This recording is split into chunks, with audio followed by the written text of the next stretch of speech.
Sürücülərin nəzərinə sabah Bakıda bu yol bağlı olacaq. 24 iyun tarixidir və bir vacib açıqlamanı diqqətinizə çatdırırıq. Həsən Əliyev küçəsindən Ziya Bünyadov prospektinə paralel olan yolda hərəkət məhdudlaşacaq. Bu barədə Azərbaycan Avtomobil Yolları Dövlət Agentliyi məlumat yayıb.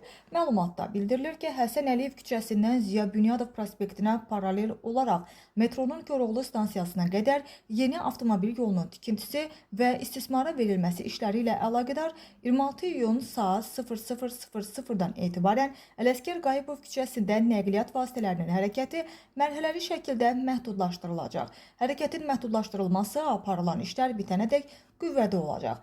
Sürücülərdən qeyd olunan hissədə hərəkətdə olarkən diqqətli olmaları və yol hərəkəti qaydalarına və müvəqqəti yol nişanlarının tələblərinə riayət etmələri xahiş olunur deyə xəbərdarlıqda bildirilib.